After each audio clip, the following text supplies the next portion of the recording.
You can actually say any patients, or you can actually say under 5 children, for example. You can actually say HIV infected patients. For example, sorry about that, we prefer using persons living with HIV. Okay, that's the other one. We've put the study population. Can I put the person living with HIV? I love research in that area. Isolated from persons living with HIV. Then we have the third thing. We've seen this, that. Study site. Okay. At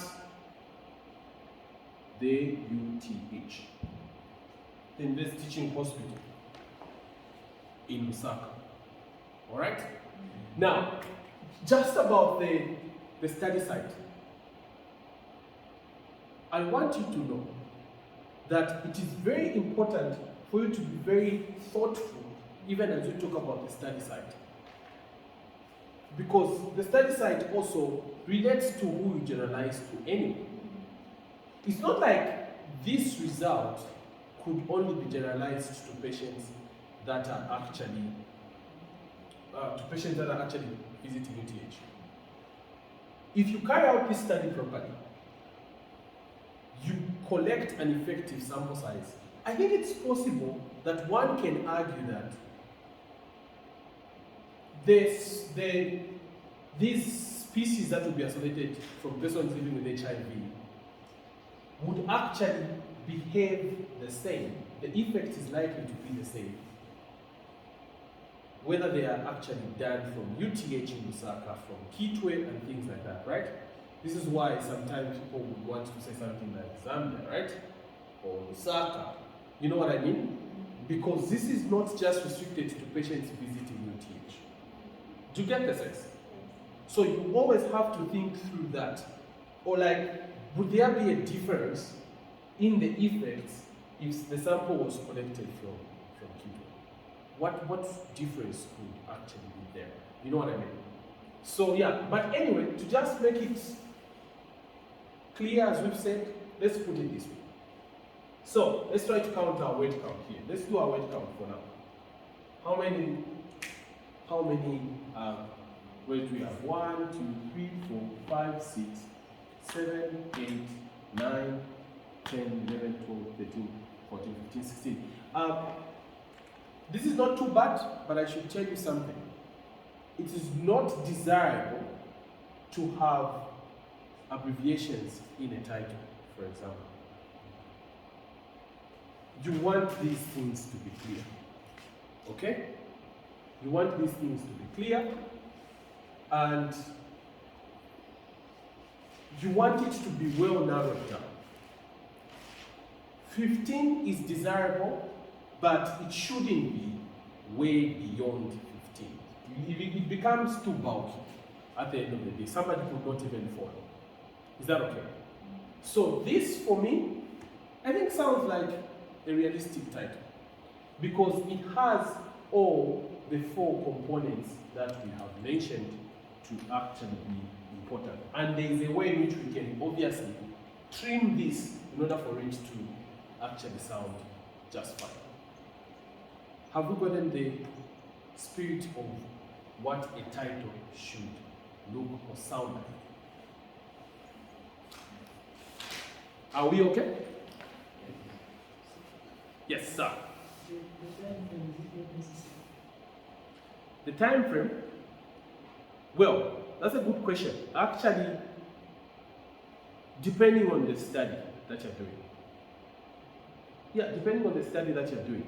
Usually when you're dealing, for example, with antimicrobial resistance, for instance, the time frame becomes important because it tends to change with time. Okay? And also, if you are carrying out something like a retrospective cohort or things like that, but what I can tell you is this. Sometimes we just make the title a little too bulky by bringing in the numbers, because this part, you can actually bring it out in the methodology section. Okay? you can bring this thing out in the methodology section. This study was conducted between this and this in the design. We talk about how you designed the study. So just in the interest of keeping the title succinct, I think you might not necessarily need to put in that time frame. But there are different schools of thoughts. What I think is you might not need to put in unless really there is that huge need to put in. Yes, sir. Yes, sir. Those presentation again for the master guys last time. There were some titles which were they were going above 15 words. So what are going to do those students? Well, it's not like, you see, this is not like cast in stone, where we say it has to be 15 or less. This is just a way of telling you that you just need to keep it very succinct. You don't have to have a very bulky title. Because the bulk here, the title becomes, the more difficult it even gets for somebody to know what you're actually doing. You know what I mean? It has to speak something. It has to really speak something, so that somebody already starts getting an idea. For example, here, when we look at the word antimicrobial therapy, what do you mean by antimicrobial therapy here? Antimicrobial therapy is what you use antibiotics to treat. So what are you really thinking about when you mention a word like antimicrobial therapy here? Are you talking about susceptibility? Yes. So, because when we isolate those same organisms, we expose them to certain drugs. So if they are going to be susceptible, and this is why we then advise the clinician. this is extended spectrum beta-lactamase, right? Yes. Mm-hmm. Yes. Because Klebsiella and people like they produce those enzymes. Yes. Yes. So when we expose those organisms, which are able to like produce those enzymes they like they make those like organisms to be resistant to certain drugs. Okay. Yes. Okay. Yeah, that sounds good. That sounds good. You see, you want to use a word that would really point to exactly what you want to do here. When you say antimicrobial therapy, it's a bit difficult to understand what you're alluding to. You want to use words such as susceptibility. Yeah.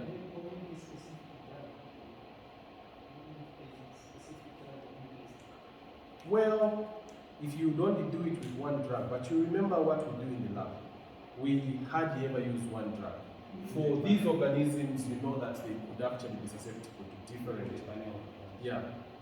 So you want to say, so if effect of ESBL on, or effect of ESBL gene, for example, if you're going to be looking for the gene, presence of the gene or absence of the gene, right? Or the presence of the enzyme, right? Those are enzymes. Okay, so effect of ESBL on susceptibility of Klebsiella and Escherichia coli species isolated from persons living with HIV. You can even say in Zambia. You know what I mean?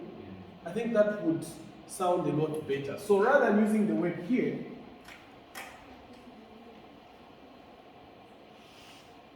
you want to use the susceptibility, right? Or resistance, if you like. It's the same thing, but of course, you want to use words that would be also, maybe call it catchy or something. It's already speaking something, like you're concerned about resistance. Okay? Susceptibility is either susceptible or not susceptible, right? But the word resistance carries a lot more weight. So you can also talk about things like association between ESBL and resistance or multi-drug resistance among or in Klebsiella and E. coli species isolated from, you know what I mean? You bring it out like that. All those words, you'd see them. Effects, yeah, it could be a word you can use. but you want to say something like association. And it's deliberate, for example, that we have brought in the aspect of persons living with HIV. Because this here, apart from it being the study population, or the population of interest, HIV itself has been shown, I think there's a study we published in E. coli, it has been shown to lead to reduction of sensitivity of the organisms, of the bacteria, E. coli itself, okay? It reduces its sensitivity to antibiotics. So this is something you want to think about, okay? And it would also help you when it comes to powering the study. Just in case you say, okay, look, you can mention a word such as isolated from, or in HIV, for example, or you could want to go quiet on that, but you have to measure the variable HIV status as well. Just because you know this could actually be a confounder on the resistance. You see what I mean? So if you just say persons with gastroenteritis, you need to know that you also need to check the HIV status of those people. To get the sense? Is this clear? So we can say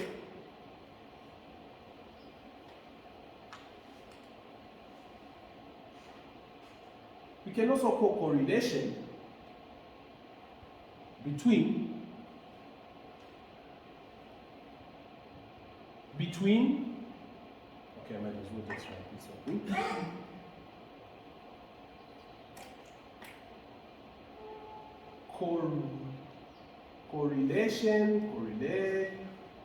Correlation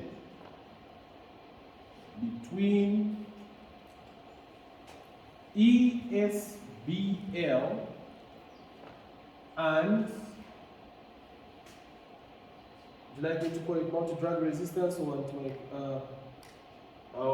drug resistance? Multi-drug resistance. Drug resistance? Multi-drug resistance sounds better. And multi-drug resistance